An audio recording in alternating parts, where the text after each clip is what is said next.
Polling കണക്കുകളിലെ കണക്കുകൂട്ടലുകളിൽ എൽ.ഡി.എഫിന് ആശങ്കയും ആത്മവിശ്വാസവുമുണ്ട്. സിപിഐഎമ്മും സിപിഐയും പല sitting സീറ്റുകളിലും ആശങ്ക പ്രകടിപ്പിക്കുമ്പോൾ മലപ്പുറത്തും കാസർഗോഡുമൊക്കെ വലിയ മുന്നേറ്റം ഉണ്ടാക്കാനാകുമെന്നൊരു ആത്മവിശ്വാസം മുസ്ലിം ലീഗിനുണ്ട്. എറണാകുളത്തും കൊല്ലത്തും നേട്ടമുണ്ടാക്കുമെന്ന് ഇടതുമുന്നണി അവകാശപ്പെടുമ്പോഴും മലപ്പുറത്ത് മന്ത്രി വി അബ്ദുറഹ്മാൻ ഉൾപ്പെടെയുള്ളവർ കടുത്ത വെല്ലുവിളി നേരിട്ടു എന്നും റിപ്പോർട്ടുകളുണ്ട്. വിശദമായ റിപ്പോർട്ടിലേക്ക്.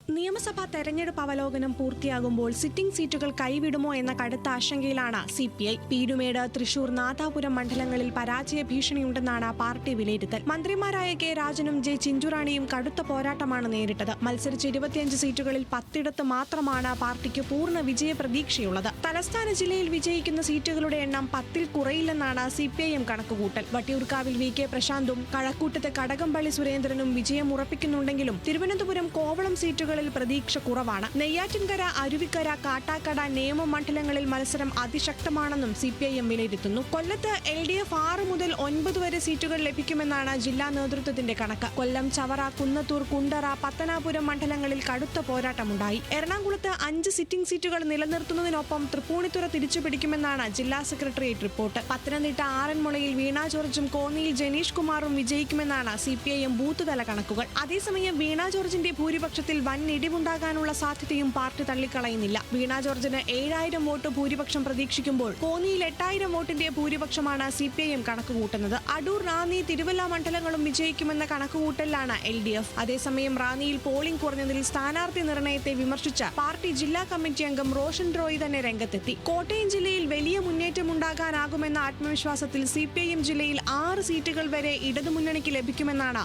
ജില്ലാ നേതൃത്വത്തിന്റെ വിലയിരുത്തൽ. പാലായിൽ ജോസ് കെ മാണി മികച്ച ഭൂരിപക്ഷത്തിൽ വിജയിക്കുമെന്നും പുതുപ്പള്ളിയിൽ ചാണ്ടി ഉമ്മന്റെ ഭൂരിപക്ഷം വലിയ തോതിൽ കുറയുമെന്നും പാർട്ടി കണക്കുകൂട്ടുന്നു. 6000 മുതൽ 8000 വരെ വോട്ടിന്റെ ഭൂരിപക്ഷമാണ് ജോസ് കെ മാണിക്ക് പ്രതീക്ഷിക്കുന്നത്. കടുത്തുരുത്തി മണ്ഡലത്തിലും ഇത്തവണ അട്ടിമറി സാധ്യതയുണ്ടെന്ന് പാർട്ടി വിലയിരുത്തുന്നു. ശക്തമായ പോരാട്ടം നടന്ന തൃത്താലയിൽ വിജയം ഉറപ്പാണെന്നാണ് സിപിഐഎം പാലക്കാട് ജില്ലാ കമ്മിറ്റിയുടെ വിലയിരുത്തൽ. എന്നാൽ പാലക്കാട്, മണ്ണാർക്കാട് മണ്ഡലങ്ങളിൽ വിജയസാധ്യത കുറവാണ്. അതേസമയം മലമ്പുഴ, ഒറ്റപ്പാലം, ഷൊർണൂർ തുടങ്ങിയ സിറ്റിംഗ് സീറ്റുകളിൽ ഭൂരിപക്ഷം വർദ്ധിക്കും. മലപ്പുറം, താനൂരിൽ മന്ത്രി വി അബ്ദുറഹ്മാൻ പരാജയപ്പെടുമെന്നാണ് സിപിഐഎമ്മും വിലയിരുത്തുന്നത്. എന്നാൽ തവനൂരും പൊന്നാനിയും നിലനിർത്താനാകുമെന്ന് ഇടത് കേന്ദ്രങ്ങൾ വിശ്വസിക്കുന്നു. കണക്കുകളിൽ വലിയ ആത്മവിശ്വാസമാണ് മുസ്ലിം ലീഗ് നേതൃത്വം പങ്കുവയ്ക്കുന്നത്. ഇത്തവണ 20 സീറ്റുകൾ പാർട്ടിക്ക് ഉറപ്പാണെന്നും അനുകൂല തരംഗമുണ്ടായാൽ അത് 22 വരെ ഉയർന്നേക്കാമെന്നുമാണ് സംസ്ഥാന നേതൃത്വത്തിന്റെ പ്രാഥമിക വിലയിരുത്തൽ. മലപ്പുറം, കാസർഗോഡ് ജില്ലകളിൽ മത്സരിച്ച മുഴുവൻ സീറ്റുകളിലും വിജയിക്കാനാകുമെന്നും ലീഗ് കണക്കുകൂട്ടുന്നു. അഴീക്കോട്, കോഴിക്കോട് സൗത്ത്, തിരുവമ്പാടി, കുന്നമംഗലം, താനൂർ, കളമശ്ശേരി, കുറ്റ്യാടി തുടങ്ങിയ മണ്ഡലങ്ങൾ ഇത്തവണ ഉറപ്പായും തിരിച്ചുപിടിക്കുമെന്നാണ് ലീഗ് കണക്കുകൂട്ടുന്നത്. ശക്തമായ പോരാട്ടം നടന്ന പെരാമ്പ്രയിലും ഗുരുവായൂരിലും വിജയസാധ്യത തള്ളിക്കളയുന്നില്ല.